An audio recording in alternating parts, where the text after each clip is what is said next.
What's going on, people? It's Kish, Yardi, Views, and Vlogs.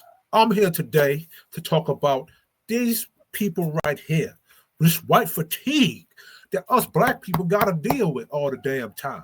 The lying, the stealing, the bullshitting, the manipulation, all that bullshit gonna be discussed today here.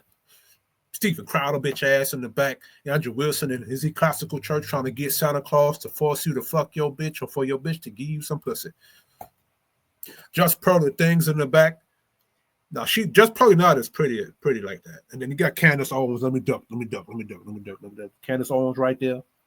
Bitch ass Charlie Kirk right there. Oh, my bad. My fault. I didn't mean Transformer. I mean, my bad. Whew, can't make fun of the dead, even though y'all made fun of George Floyd.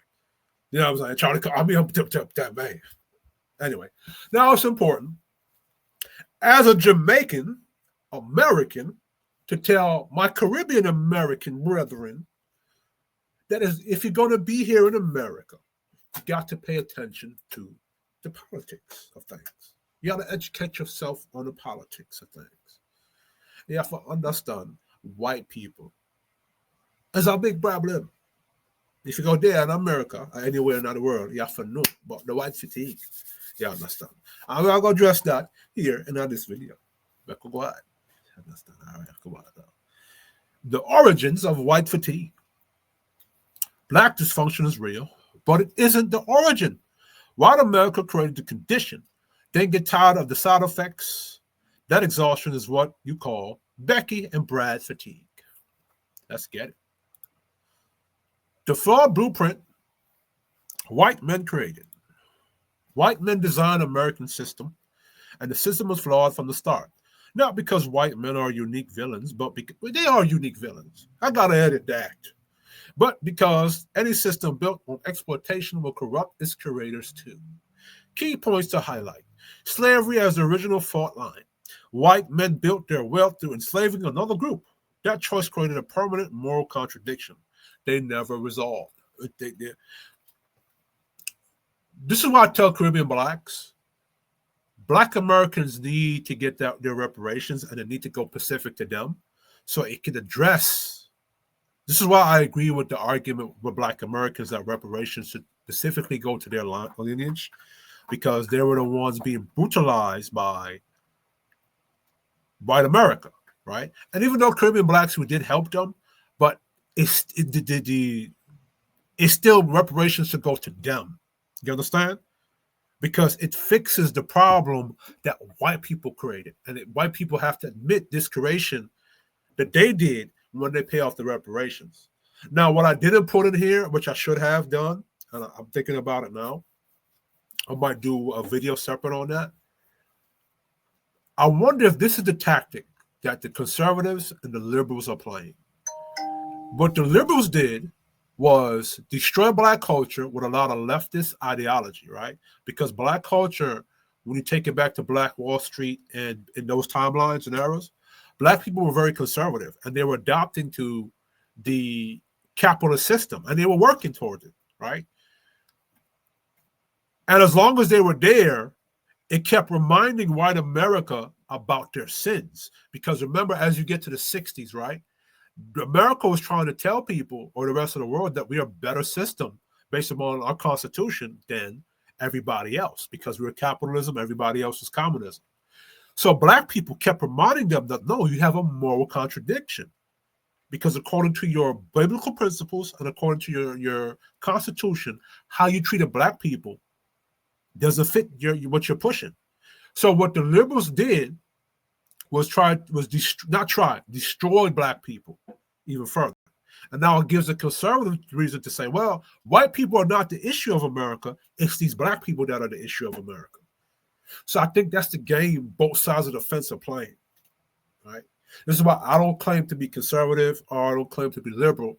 I'm a balanced classical libertarian or liberal. I think liberal and libertarian are two different things, right? But I'm balanced. I'm balanced classical liberal. That means that I'm for law and order. I'm also for limited government. I'm for freedoms, but freedoms with responsibilities, right? So let's continue. Slavery as the original fault line. White men built their wealth through enslaving another group. That choice created a permanent moral contradiction they never resolved. Every generation after has inherited the guilt, denial, defensiveness that comes from that contradiction, which becomes fatigue, right? Laws designed to protect white male power backfired. This is a very important one. I brought up the 1662 Virginia law. Status due to mother. This is crucial. Why it matters. It protected white men who raped enslaved women from legal responsibility. It ensured mixed children remained enslaved property, but it accidentally created a long-term matriarchal pattern in Black America. White men created a system where Black fatherhood was legally irrelevant. Centuries later, they complain about the results. That's white fatigue. This point needs to be clean and sharp. White men built a system where Black men couldn't be patriarchs that judged Black men for the outcome of a system they designed. Let me go further on that. See,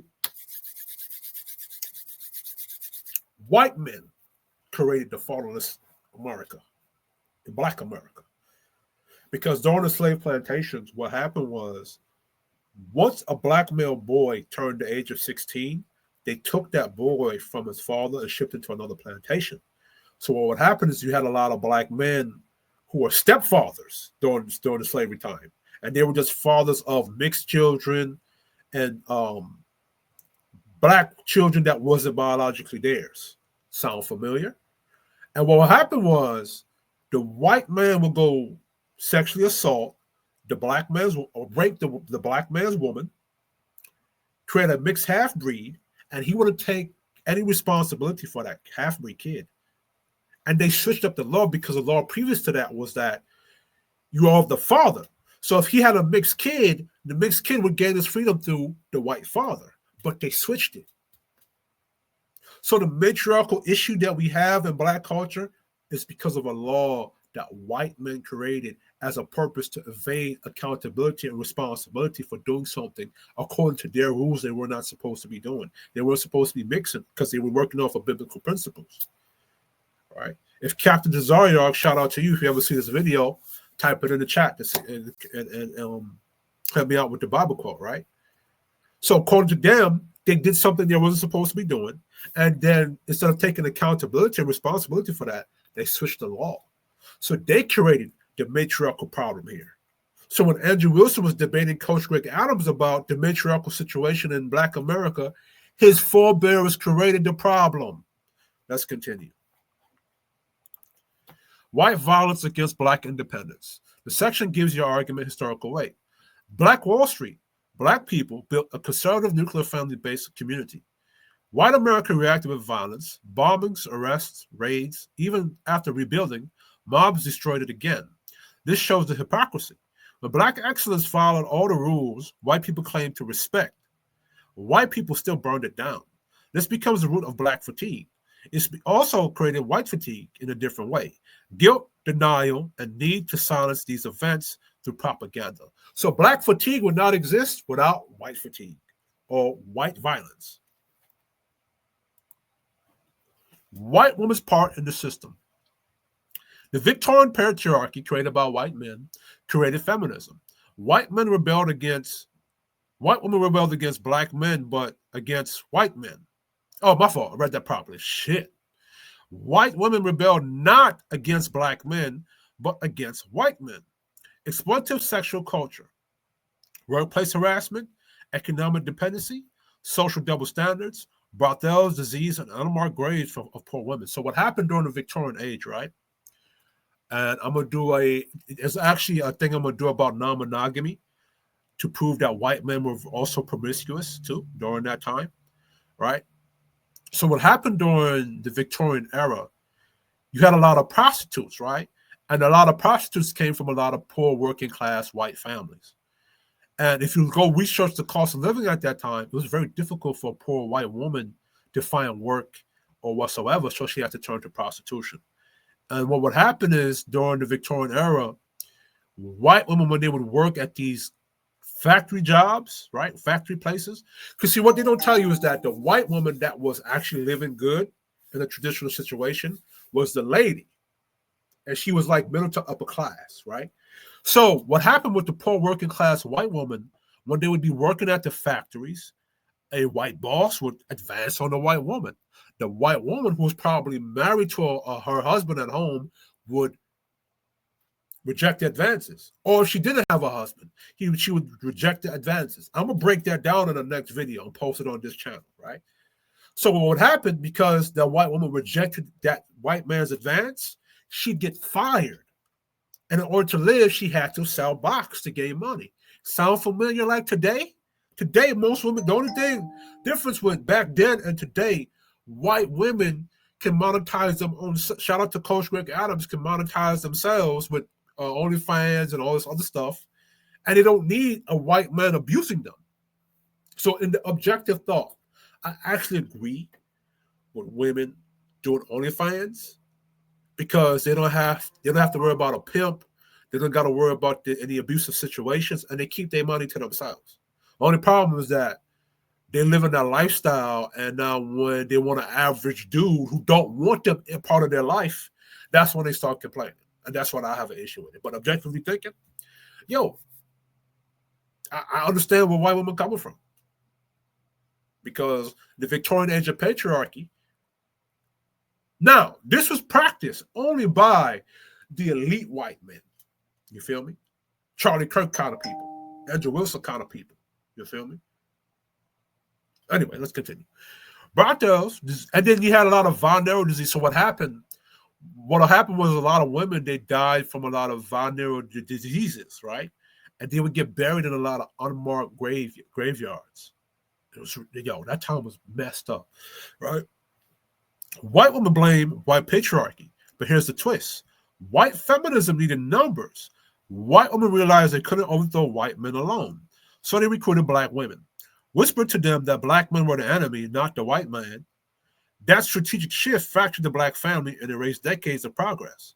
White women solved their problem with white men by creating a problem between black men and black women. So this is the white female fatigue, the Becky fatigue that I have.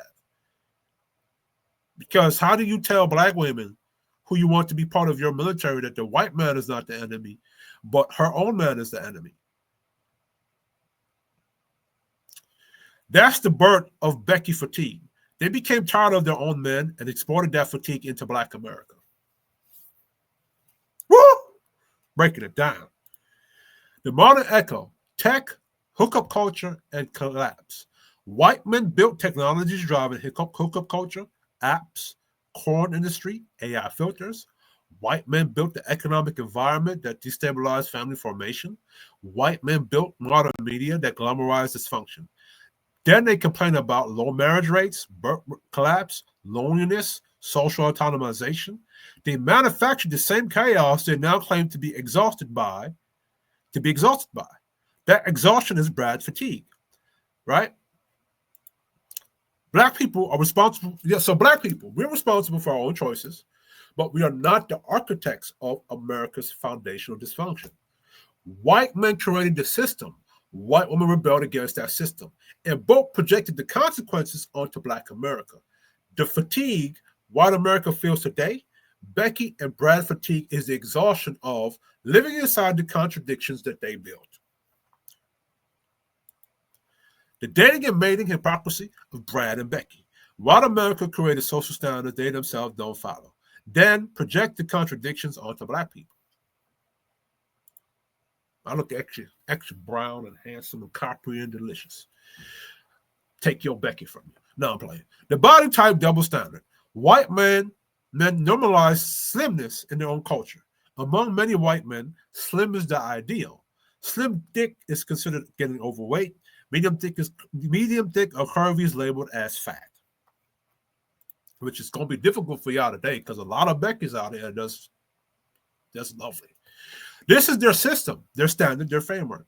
But when white men dates a black woman, suddenly medium thick is beautiful, slim thick is exotic, curvy equal my black queen. You ever notice on those swirler websites, on those swirler YouTube channels, you'll see under the comment section, it could be a black woman that's thick, slim to medium thick, or medium thick, and she's curvaceous. And you see a whole bunch of white dudes on the comment section talking about, man, that black woman is beautiful. And I'm like, ain't that some bitch? Ain't that a bitch? When you white men don't, when you see a fat white Becky, The same. Let me show you what a slim, medium, thick black woman is. Medium, thick, black.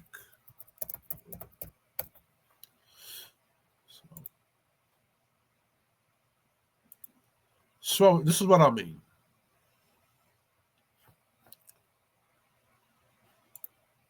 This is what I mean. So this is slim, thick, slim, medium, thick right here. All right, this is like medium, thick, slim, medium, thick, slim, medium, thick. Boy, she thick. Thick. Thick. All right. Oh, that's obese. Medium, thick. All right. Whoa. She need to be my woman right here.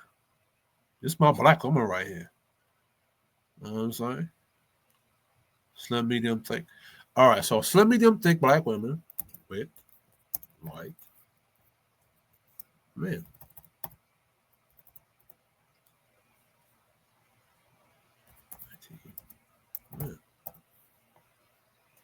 Look right here. Look right here. Look. Look. Look at this. Look at this. Look at this. Look right here. Look right here. Look at this. All right. This is not what we talking about when we talk about black men dating slim, medium, thick white women, right? I'm gonna show you. Look at this. Look at that. Look at that. Look at him right there. All right, so let's look at slim, medium, thick white women. White women. Look. Similar shapes, almost. All right. Let me go to Pinterest.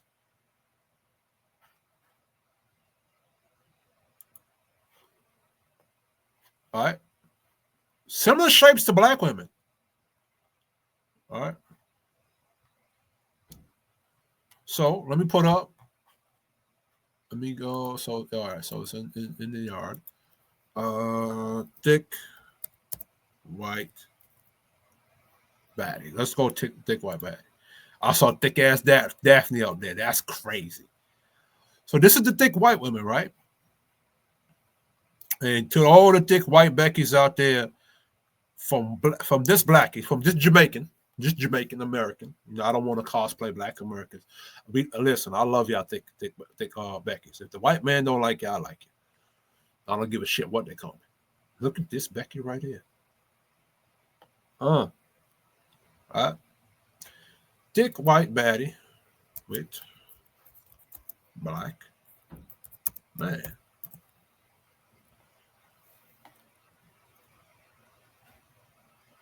All right.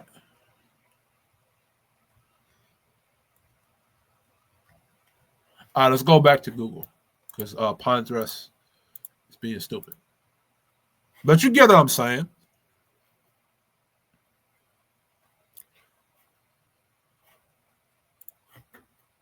Let's go back to Google.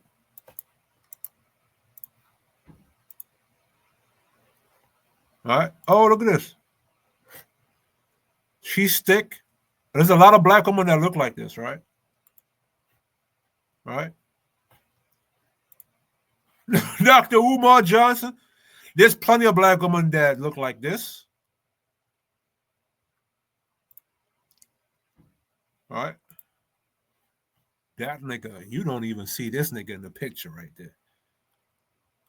Boy.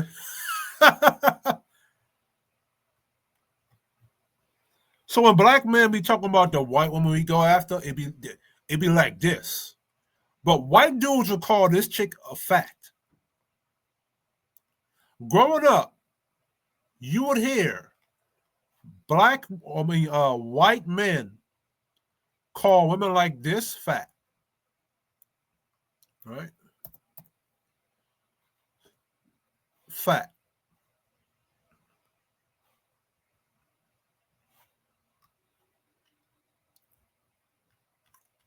They put Drewski up there. I see the nigga over here. But then look at this brother right here. White men would call women like this fat.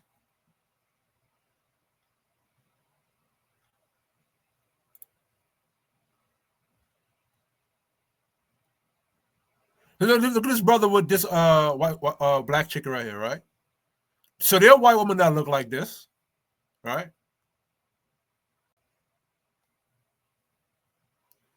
There are white women that look like this too. But I just showed you white men. There are white women that look like this as well. Look at the black women. When a white man dates this, or even this, it's considered as they dating a real sister. You know, it's not called him dating fat women. Let me show you again. White men with thick black women. Show you again. Look. Look. See? Look at that. Fat chick. This is a little fat. Look at here. I think this is an Italian man.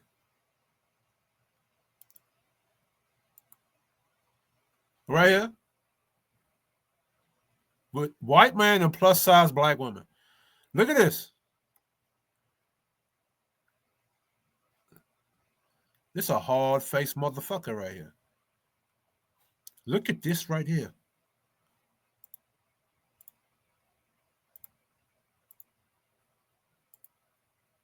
Woo!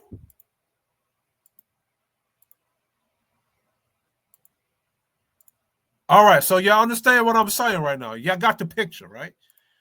Okay, now. So now that you got the picture in your brain, when a white man dates a black woman, suddenly medium thick equals beautiful, slim thick equals exotic, curvy equals my black queen. The exact body type he rejected with white women becomes acceptable, even praised in black women. That's the point. When Brad dates Becky with curves, she's fat. When Brad dates a black woman with the same build, she's a real sister, or black wife effect. This is the hypocrisy. He abandons his own cultural standard the second he crosses racial lines. His preference wasn't moral, it was performative. Brad is strict with Becky, but flexible with Keisha, because his standard was never about health. It was about image policing inside his own culture. But the hypocrisy intensifies with black men. Here's a double bind. When Brad dates a curvy black woman, he's diverse, woke, and adventurous. When a black man dates a curvy white woman, he's picking a fat chick. And I showed you the type of white women that, let's go back. Black men with thick white women. Let's go back.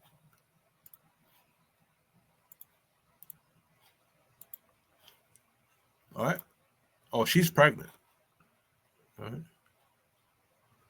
All right, cool. This one is saying. That's what it's saying. This one is saying. But then look over here. All right, look at this brother. She got some titties. I know why she with him. I don't know what those are. Yeah, they belong together. Right? Well, all of a sudden you can't find no pictures. Oh man. All right, so you know what I gotta do? I gotta make this neutral. Black men with white women. How to make it neutral. To find what I'm looking for. Usually when I type up the search in the search engine, you'll find a whole bunch of stuff on this topic. Because I'm actually doing this like on the fly. Hold on. I'm also debunking that when black dudes date outside their race or they date white women, they're always dating or marrying fat white women. So I'm debunking that too. I'm just saying.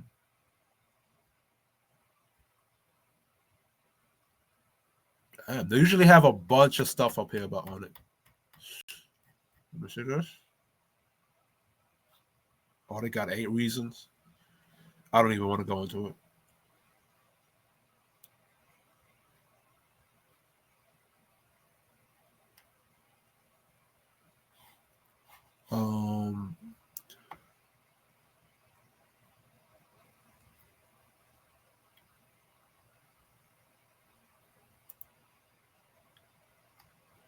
Let me see this.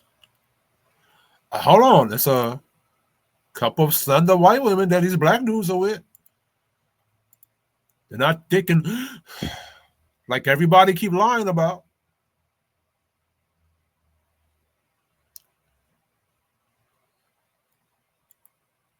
What's going on here? They have dark skinned brother with the Asian chick.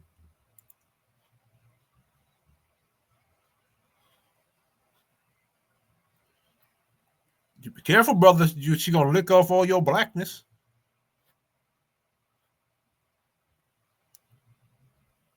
Oh, look at that. Look at the brother. Look at the brother. Look at this right here. Look at that.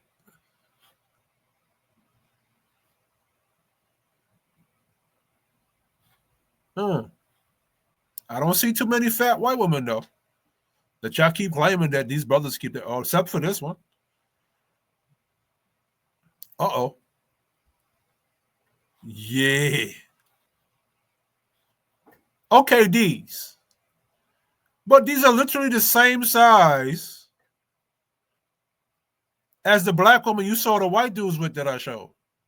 This one right here, the white dude will call her fat. Right? This is AI. Look at this one right here, though. That's AI.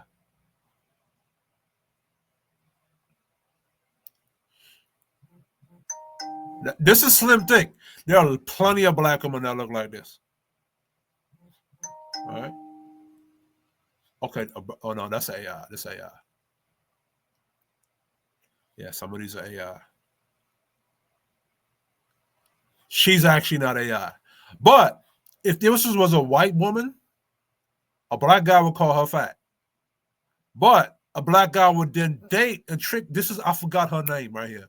This person's name. I forgot what her name was. I forgot her name. But a white guy, if this was a white woman, he would call her fat or obese. But he would date this woman right here and trick off on her.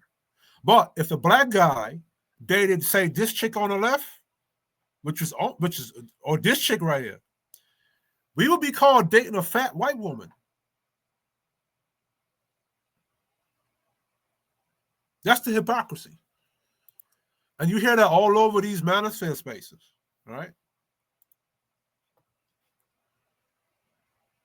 So, in other words, Brad gets celebrated for breaking his own rules. Black men get shamed for breaking Brad's rules. Ain't that a bitch? That's why the hypocrisy of white male dating culture. That's the hypocrisy of white male dating culture. White woman's role. The Becky's contradiction, right? Becky preaches liberation to black women. White feminism tells black women don't follow black men. Be independent. You don't need a man. Challenge him. Reject patriarchy. But here's the contradiction. And this is why I side-eye Becky's, right? Becky's does not take her own advice. Because the same Becky who tells black women to rebel, tells black women to fight their men, tells black women to reject toxic masculinity will become submissive and soft for a black man she dates. Follow him enthusiastically, cook, clean, and perform traditional femininity. Do whatever he says behind closed doors. This is why I side-eye a lot of Becky's, because you preach rebellion to black women, but then you're submissive to black men. This is why I'm glad there are a lot of white women with black dudes and all that other good stuff, which is a small percentage if you really do the math. I still side-eye them a little bit. My fault. Becky promotes chaos for Black relationships that she would never allow inside her own household. Becky fatigue. And there's a sexual market hypocrisy. Becky will shame Black women for wanting to please Black men, but Becky will have an OnlyFans page, interracial porn sites, Black on blonde categories, fantasy centered on Black men, submissive kink dynamics. This is the contradiction. In her own culture, Becky resists male authority. In the Black dating space, she embodies it. Becky rebels against white men but becomes hyper-feminine for Black men, and she teaches Black women to do the opposite. That's not an accident, that's strategy. And guess what, white men? That's also your fault too. Because you don't think Black men are not aware or think or have the thought that you sent your Becky over here to whisper in my woman's ears to rebel against me. And now that same bullshit is now pushed itself back in your culture. And now for that sin, Becky are now riding the black pogo stick. So I do. This is a thing that Black women got to pay attention to, because white women are hyper feminine for Black men while teaching you to be hyper disobedient to us. See, these contradictions were created by white people in the event to destabilize Black culture. And now it's kicking them in the face. Meanwhile, within their own culture, there's still a lot of debauchery in their own culture, and we're going to go through it today. So stick tuned. In dating and mating, white men and white women display opposite behaviors with Black partners, and then they do within their own culture. These contradictions create the fatigue, the confusion, the mixed signals, the hypocrisy that spills into Black culture. The statistical misdirection, how white conservatives manufacture Black blame. The section is about exposing how people like Charlie Kirk, Steven Crowder, twist statistics to create fear, scapegoating, and false narratives about Black crime. Even when the actual data contradicts them, white conservatives are exhausted with the problems inside of white America, so they project those problems onto Black people to avoid facing the truth about their own culture. The projection is a core of Becky and Brad fatigue. 12 times versus 50%. You know how Charlie Kirk says what he says? 12% or 12 times or whatever? Oh, who cares? The fake talking point. This line comes from Crowder, Kirk, and their followers. 12% of the population commits half the crime. 12% of it is attacking the rest of America. 12% is committing crimes against 50% of whites. None of that is mathematically or statistically possible. Why? Because population proportion doesn't equal offender counts. Just being 12% of the population doesn't mean you're producing the majority of the offenders. And when you look at the actual numbers, FBI crime stats consistently show white offenders outnumber Black offenders in raw numbers. White people commit most crimes against other white people. White-on-one crime is far higher than Black-on-white crime. The conservative pundits never acknowledge this because the entire brand relies on racial scapegoating. And some of you say, what are you talking about, you Negro? Shut up. I got you. We're going to share this tab. We're going to put it on the screen to give you the mental picture. And there it is, right? So when you go to the FBI crime statistics, right? So let me show you how to do it. So you go to home. So FBI.gov, right? This is where everybody pull those crime statistics from, right? You then go to, shit, I got lost. Hold on.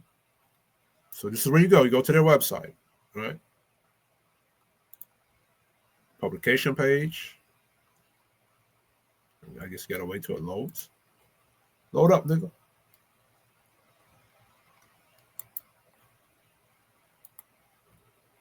All right. You can click 2019. You go to arrest tables, and then you see the tables on the side, all right? So if you look here, you can read, you can also read down here too. Nationwide law enforcement made an estimate of 10 million arrests in 2019. Of those arrests, 400,000 were violent crimes, and 1 million of those were property crimes. Right. So that even tells you the table to go to. Right. You mean tell me that all of those are from black people? All right. So then it even shows here.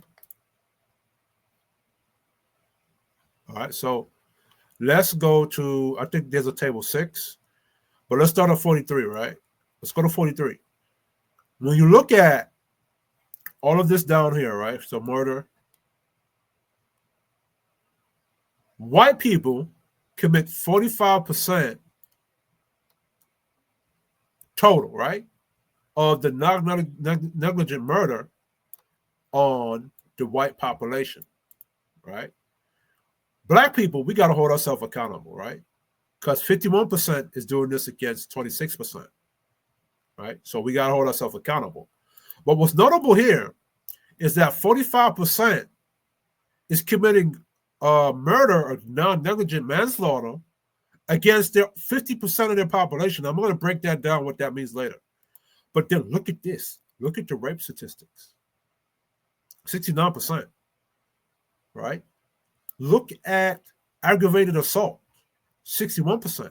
Look at burglary, 68%. Look at larceny theft, 66%. Look at motor vehicle theft, 67%. Look at arson, 70%. Look at violent crime, 59.1%. Look at property crime. Look at other assault. I don't know what's other assault. Look at forgery. Look at fraud. Look at embezzlement. Look at stolen property. Look at vandalism. All of them are in the 60s, high 60s. Weapon carrying, 55. SA selling, not SA selling. Peace selling, 50%. Sex offenses, 74. Drug abuse, 71. Offenses against family and children, 65. This is under white. 69.4%. Look at the arrest. Total. White. That's 3 million more than black. Right? Violent crime. So this is 18 and over. This is under 18. Look at suspicion, vagrancy, disorderly conduct, drunkenness, liquor, driving under the influence. Bro. Drug abuse, 71. Now, everybody going to say relative to their population size, right? Oh, also, let me show you something else that debunks that 12% thing, if I could get to it. When you go here, it's on table 6. It's on table 6. All right, so 43. So we'll go back to table. Oh, yeah, tables 6. All right, so when you go to table, is this it? No, that's not it. Table 7? No, that's not it.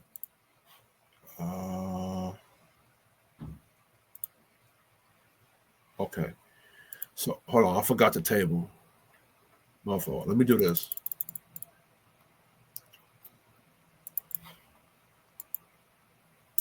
Oh, shit. So I should have been sharing this screen. My fault. I should have been sharing this screen. So look at all of this crime right here, right? That's highlighted. My fault. Look at everything that's highlighted. Pause the video. Take your time. Look at this. And I'm going to post the sources and the links into my description, so y'all can look into them yourselves. All right.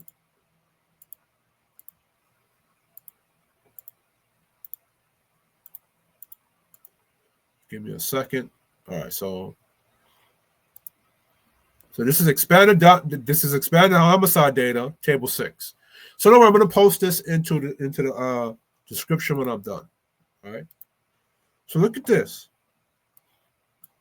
So this is race, sex, ethnicity, and victim by race. Sex and ethnicity of offender, 2019. Single victim, single offender, right? Race of victim, white. White, race of offender. White victimized other white people by this number. Whereas white, race of offender, black victimized white people by this number. Black people, we victimize each other by this number, which is bad, right? Black people, we need to take accountability. We shouldn't be offended. We shouldn't be doing this. I'm being dead ass. I'm being serious. I'm not joking. I don't care what white people do to each other. We got to fix what we're doing to each other, right? So we're offending this number. So black people, so black people, we're offending other black people at this number, right? White people are offending black people by this number. Black people are offending white people by this number. But white people are offending other white people. So white people are the victims of white offenders by this number. White victims are victims of black offenders by this number. So this 566 number, does this equate? This is impossible for this to equate to 50,000. What he said? What did he say? 12% is committing what? 50% of the crimes against the entire white American population? How does this number equate to that? Huh, Steven Crowder?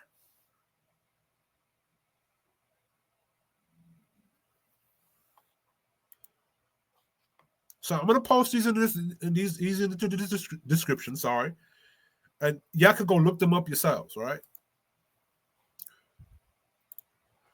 White America has a crime problem they don't want to admit.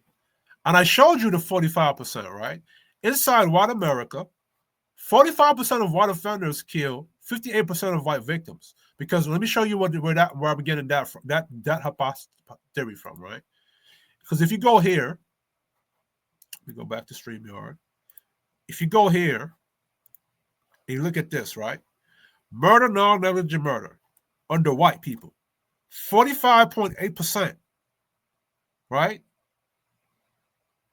And I showed you the offender list, right? And you go back here and you look at the offender, the victim, race of victim versus the race of offender, right? So 45%, right? So this is where I'm getting this number from. Now, when you go back to this, 58% is the population of white people.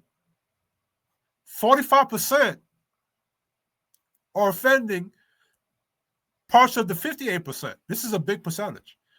Now look at this, 69% of white rape cases involve white perpetrators. Where am I getting that? You ask? Let's go back here, right? Look at this right here that I'm highlighting. See this? 69.8% is doing that against 58% of the population, which is white population. All right. So let's go back to my presentation. Shit, I fucked it up. My fault. All right. So right there. So that's where I'm getting those numbers from, right? Or my hypothesis from. These numbers should show something deeply uncomfortable. White America has its own internal violent crisis, and instead of dealing with it, conservative pundits project it onto black people. This is where my fatigue comes in. White fatigue is white America's exhaustion with white problems that they try to blame on black people. Crowder, Kirk, Shapiro, all of them, they use black dysfunction as a shield against talking about white dysfunction. Why they use this fake stat? The political science behind it. There's a reason this talking point never dies. It's a psychological defense mechanism.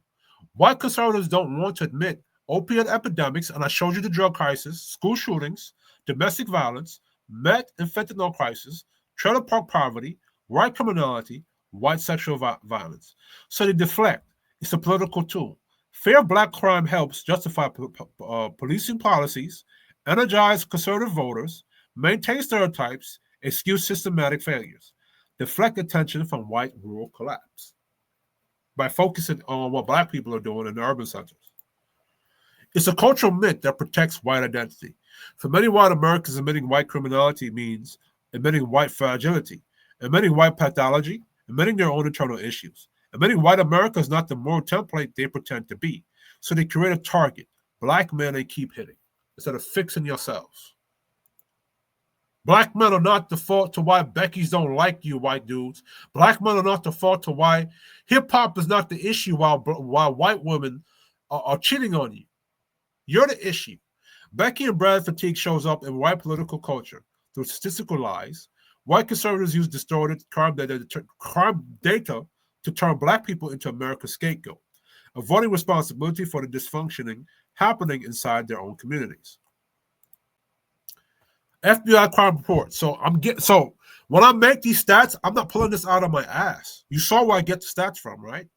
The FBI's crime in the U.S. 2019 report show in Table 43 that all of the individuals arrested in 2019, 69.4% were white, 26.6% were black or African American, and 4.0% were of other races. In the same report for murder, adult assault for murder in 2019, whites were 45.7% of adult arrests for murder. Black African Americans, 51.3%, where race was known.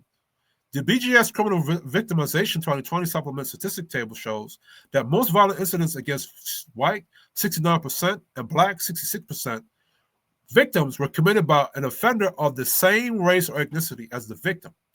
The BGS Race Victimization Report 2008 to 2021 shows that for 2017 to 2021 period, rate of robbery victimization for black persons, 2.8 per 1,000 people, was higher than that for white persons, 1.6 per 1,000 people, right?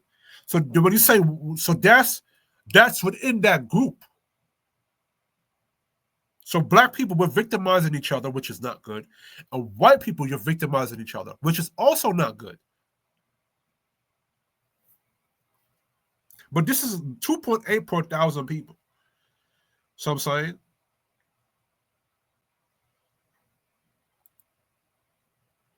FBI crime in the U.S. 2019 table arrest show, and I'm going to post these in the description, so don't worry. 45.7% of adult murder arrests being white is a serious issue when you compare to their population size. Here's the part white conservatives never say out loud. White people are 60% of the U.S. population. White adults account for 45.7% of murder arrests. If you're a majority population and almost half of the murder arrests come from your group, there's a real internal crime problem that your community has to face, right? Let's break it down. If majority group commits nearly half of all murders, that is statistically serious. Think of it this way. If you have a large population, your total number of crimes should be diluted by size. But if you're still near 50% of murders, even with that population advantage, it means the absolute number of white offenders is large enough to overcome the population advantage. That's a red flag. When white conservatives talk about 12%, they ignore their own 45.7%. They always do this again. Black people are 12% of the population and the X of the crime, but they never apply the same standard to themselves. White people are 60% of the population and 45.7% of the murders. Using their own logic, white America has a murder problem because if the crime is proportional to the population, then 60% population, 20 to 25% crime would make sense, right? So I would see if the crime rate was like 15%, 20%, but the murder rate or the crime divided the murder rate percentage is damn near half the population.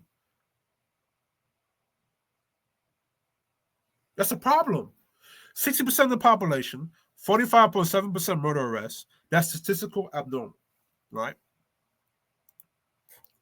And remember, 45.7% murder arrests is still higher in raw numbers. Even though the percentages are closer between white and black offenders, the raw numbers are not equal because white population is larger. The FBI normally roughly represents white murder offenders, thousands. black murder offenders, thousands. But because whites are a larger group, that means there are more actual white people committing murders numerically, even if the rate per capita differs. Conservatives don't want this conversation. And even the black conservatives here on YouTube, they'll argue in favor of white people and try to debunk this. This is why I don't debate them.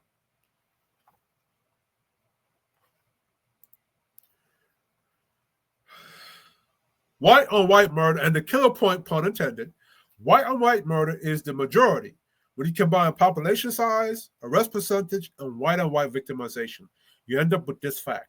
The average white American is more likely to be harmed by another white person, not a black person. This is not a political opinion. It's straight from BGS FBI tables. All right. Logical conclusion. When conservatives weaponize black crime, they ignore white arrests, ignore white offender raw numbers, ignore white on white victimization, they ignore their own community's internal violence. So yes, I'm right. It is absolutely a problem within 45% of adult murder arrests come from a group that makes up 60% of the population. That means white America has a serious murder issue, statistically speaking, by their own logic. But conservatives don't apply their logic to themselves. They only apply it downward. So, rape, drug abuse, murder arrests among white Americans outweigh their population size in key categories. I showed you this.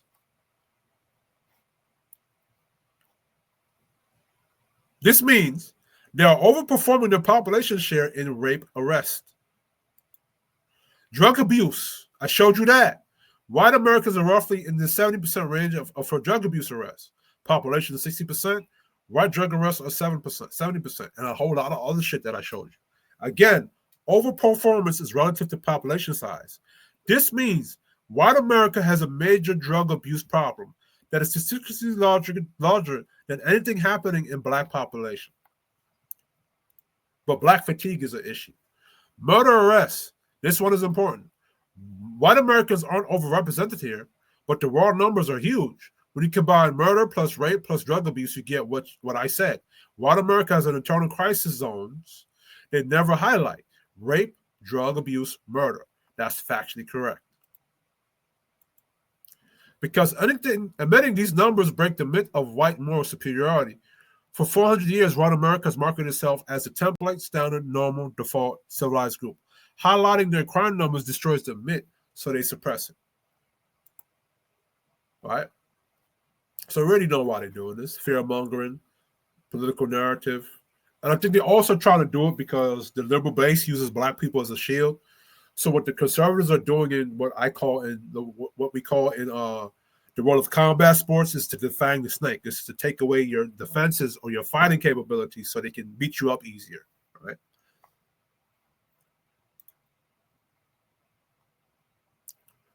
All right.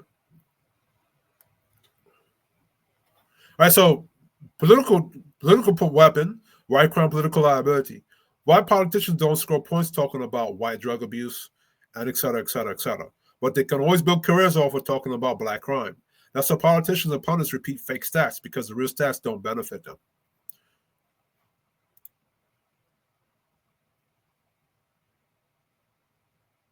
So as long as black people are framed as the problem, white people never have to fix their own house. White identity, white ego, so it protects all of this. White institutions, white fragility, right? That's why you really hear, why do white men commit so much rape?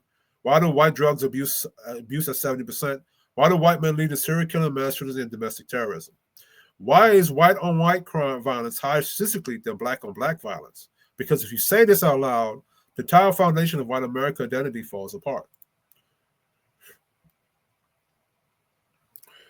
All right.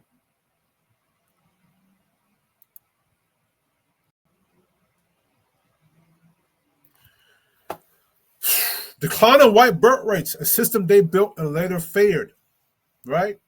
And black people, we suffer from Margaret Sanger, a bitch that they let in the house. Margaret Sanger in this section, because it's a perfect example of white America planting seed, letting it grow, then crying about the tree.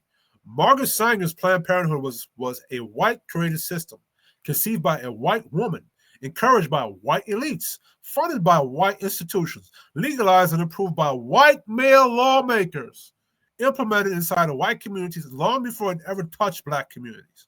Planned Parenthood is not a black creation. It is not a black ideology. It's not a black policy. It's a white-on-white solution for white women during the progressive era. White men, why you didn't check your bitch? White women embraced the system. White men allowed it in their homes. Nobody forced white America to adopt birth control, abortion, sexual liberation, anti-family messaging, the breaking down of traditional marriage.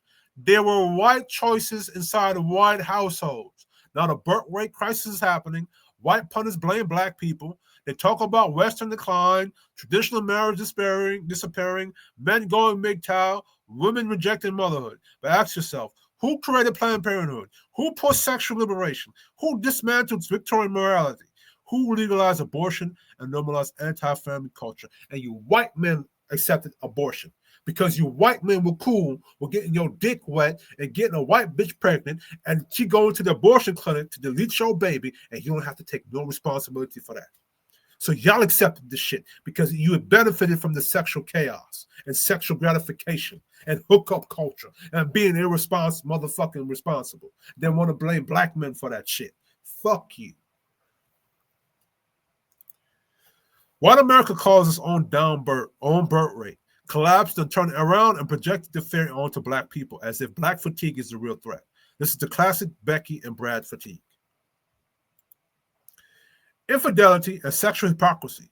White culture created its own chaos. Before black guy stereotype, white women cheat with white men, the majority of infidelity is so that's interrace, that's in your race. So it's interracial, meaning it's within your own race. So it's a different spelling. Most white wives who cheat do so with other white men, not black men. The black lover stereotype is a fetish fantasy created by a white imagination, not real data. White infidelity is mostly white on white. Black men are not the primary homemakers in white marriages. So, Andrew Wilson, with your ecclesiastical church, how are you going to prevent another white man within your white community from fucking your white wife or another white man's wife? Which is something apparently that white men love doing. You like to cuck each other out.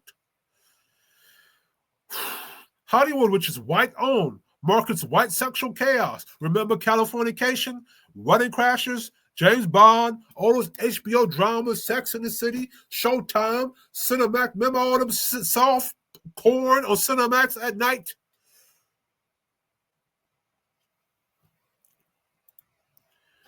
These are white writers, white producers, white directors, white actors selling, cheating, swinging, open marriages, adultery, promiscuity, sex for power, divorce culture. White culture created these narratives about themselves. White America has mainstreamed cheating for decades, yet they turn around and pretend the collapse of marriage began with motherfucking hip-hop. This hip-hop had conscious hip-hop. Hip-hop blame is fake because white people run hip-hop. The executives who greenlight the music are mostly white. The labels, the boards, the distributors, the owners, the marketing teams, the radio networks, the streaming service, all white-owned. White America profits from dysfunction they complain about. They fund violence in lyrics, sexual content, gang aesthetics, drug culture, misogyny, because it sells. Then they blame black people for the consequences, my fault. So, while America financially controls the music industry, including hip-hop, they create the chaos, push the chaos, profit from the chaos, and blame black people for the chaos. That's Brad fatigue in its music form. And you got to remember, you have Metallica that talks about biting motherfucking pigeons off the head. You got satanic music that come from them. Hollywood, all kind of satanic symbolism and shit. White America is panicking over the collapse in birth rates, family breakdowns, infidelity culture, and sexual chaos. But every one of those systems were created by white people inside their own communities first. Planned Parenthood, sexual liberations, Hollywood adultery, culture, and the commercial exploitation of hip-hop were all white-built institutions. The source of the problem is white fatigue within white America itself. So now I created a counteraction to the Pookie Ray Ray. Since you keep attaching Pookie and Ray Ray to black people, man, we're going to attach something to y'all. Bud, The White Pookie. Why the name works. Bud Light, Budweiser is the unofficial trailer park starter kit. Says everything without saying anything.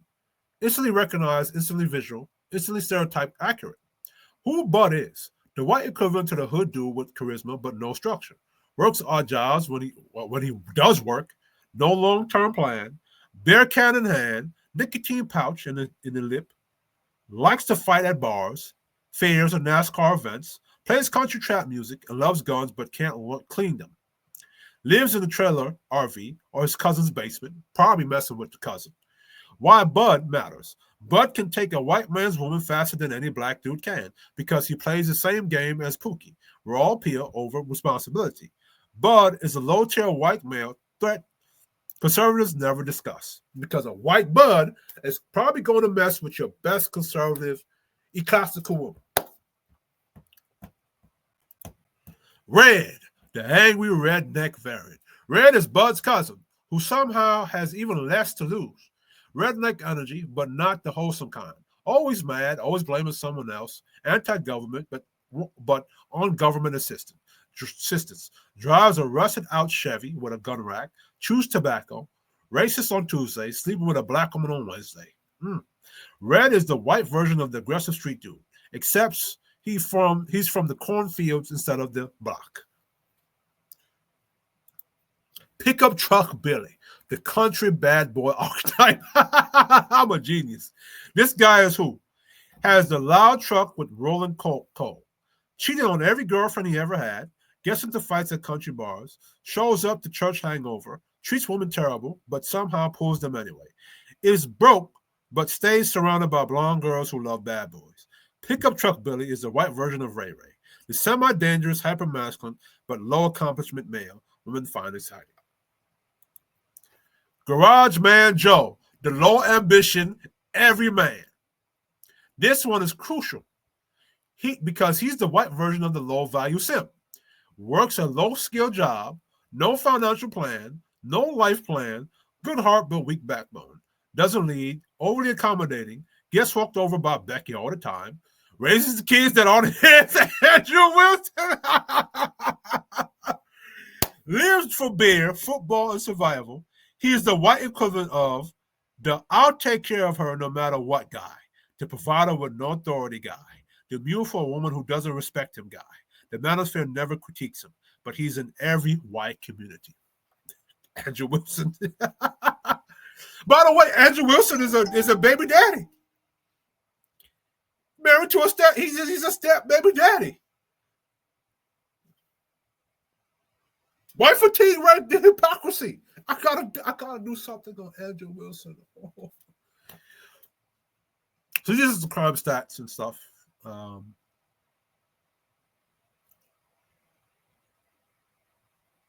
So look at this. For drug abuse violations, total drug arrests, about 700,000 of those are white. Roughly 71% of all drug abuse. So look at that. And that outweighs the population. You know what I mean? White Americans are the majority of all arrests. And this and the third. So yeah, I'm kind of tired of talking. So yeah, I can pause the video and watch this right here. And you can read this by yourself. This is important. This goes to Andrew Wilson, right? Andrew Wilson, in your debate, what y'all look? This way. Anyway, Andrew Wilson, in your debate against Coach Rick Adams, you said something about black men being patriarchal. How could black men have been patriarchal if during those times when black men were the most traditional, conservative, family-orientated, you did this to them? Black towns that played by the rules and got destroyed. There were plenty of black towns that black Americans built because of segregation. White people ran highways through these places. This is why black people lost faith in capitalism and chose Marxism. History backs a big chunk of that. Here are concrete examples you can name, right? So this is me going into ChatGPT and looking up the information, right? At Greenwood, Tulsa, Black Wall Street massacre, right? Den Highway. So this is point A. Greenwood in Tulsa was a thriving, heavily black-owned commercial district from the early 1900s, nicknamed Black Wall Street. In 1921, white mobs, with the help of tolerance from local authorities, burned 35 plus blocks, destroyed over 1,200 homes and many businesses, and killed up to 300 black people. Survivors rebuilt a lot of it, and then in the 1960s and 70s, urban renewal and highway construction, I-244, cut straight through that what remained of Greenwood, wiping out more black businesses and homes a second time. Black people did do capitalism right in Tulsa. Hotels, banks, theaters, shops, churches. White mobs burned it. Then decades later, white planners ran a highway through the rebuilt the area. That's not black failure. That's white policy erasing black success twice. Detroit, Black Bottom or Paradise Valley. Black Bottom, Paradise Valley were vibrant black neighborhoods in Detroit, dense with black businesses, clubs, and homes. In the late 1950s to 60s, Detroit used Urban Renewal Freeway Project, I-37 / I-75, to demolish those neighborhoods and replace them with freeways and redevelopment. Thousands of black residents were displaced. That's textbook. We followed your economic rules, built our own hub, and the state bulldozed it. So Andrew Wilson, you cannot talk about black men and patriarchy and how we were, but when we tried to have law and order in our communities, your forebearers destroyed us or prevented that from happening. Rondo was the heart of Black St. Paul, economically and culturally vibrant. About 80% of Black population in St. Paul lived there. Between the late 1950s and 1960s, the state put Interstate 94 right through the neighborhood. Around 650 to 700 homes and 300 plus businesses were destroyed or displaced. James Baldwin's line, urban renewal means Negro removal. It's exactly how Black folks describe projects like that. Haiti, and to the Haitians, I'm going to do a video on this, so don't you worry if you're watching this. Haiti, Durham's Black Wall Street. Durham, NC. Haiti in Durham was a self-sufficient Black community with Black-owned banks, insurance companies, theaters, restaurants, and often called Durham's Black Wall Street. In the late 1950s to 60s, Durham Freeway Route 147 plus urban renewal programs tore through the area. Over 4,000 families and 500 businesses displaced by renewal. About 600 homes and 200 businesses destroyed directly by the freeway, splitting the community in half. Again, Black people did the conservative thing. Marriage, business, church, savings, and white policy treated it as a slum to be cleared. So this is white male fatigue, or white fatigue right here. Black people were conservatives, and white people still fucked them over at the end of the day. White fatigue.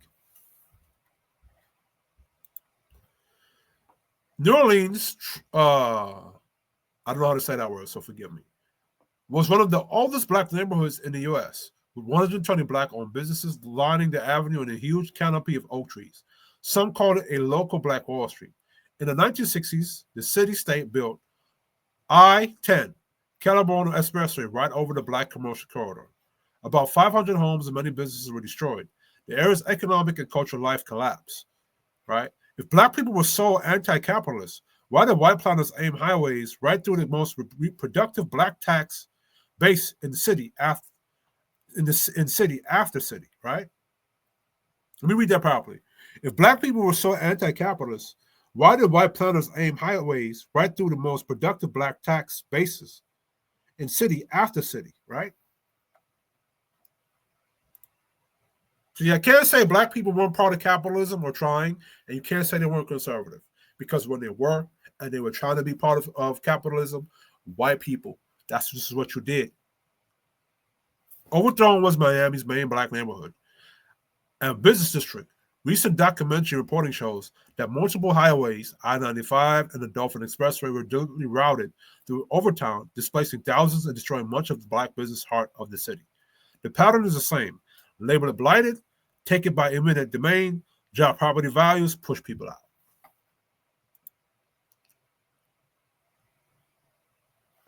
All right, so y'all could pause and look at this. All right. Then we not even. I should go into debt on the redlining and the FHA and all the other stuff. You feel me? Yo, shout out to ChatGPT, because back in the day when I was in my 20s and I was on my pro-black stuff, I had to go look for the information. So I would go to libraries. I would go to a lot of stuff I had to order and read. And for a while, I kind of forgot a lot of stuff because I kind of stepped away from that space. And then because of ChatGPT is there and Google has a new so when you search something in Google, right, what it will do is it'll put the resources or the sources to go look for it. Same thing with ChatGPT, right? And then a lot of my presentations, I build them myself, and a lot of them I use ChatGPT too. So anyway, shout out to them. So, white fatigue. I don't know what it is with Charlie Kirk, or what it was with Charlie Kirk, Andrew Wilson, and Steven Crowder, Just Brother Things, and even Candace Owens. I don't know what the game plan is over there. I don't know what. You know what I'm saying? Y'all got a lot of issues in your communities, and y'all keep focusing on what black people are doing. Do black people need to hold ourselves accountable? Absolutely. I agree 100% all day, every day. But white people, your house needs to be cleaned heavily. And based upon what an FBI dude that I saw of Vlad TV, I don't know if his name was Josh Stone. Let me look him up. FBI Josh Stone.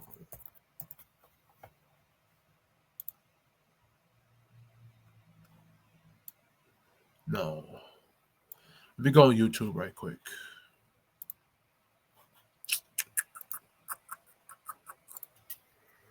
FBI Vlad TV. Oh yeah, Scott Payne. This dude here. Share this tab. This guy here. The fuck?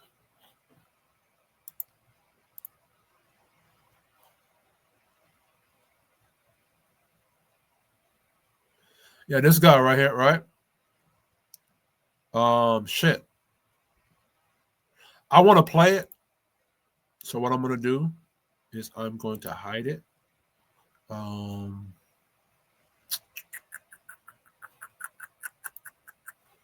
do I play this and hide it at the same time? Shit. Damn it. Anyway, so this guy right here, right? So Vlad TV, I hope you don't copyright me, brother. Or guy. Or somebody in my conversation. Oh.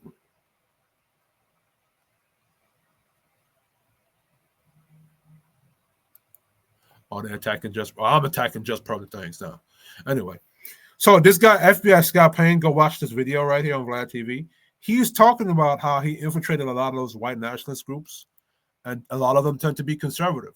So I wonder if that's what's pushing the Steven Crowders or the Charlie Kirks or even the Candace Owens or the Just Brother Things. Who knows? Or the Steven Crowders. Who knows? But anyway, this is Kish Yardy Gaming Nation. You know what I'm saying? Or Kish Yardy Views and Vlogs. Remember to like, share, and subscribe to the channel. I'm out.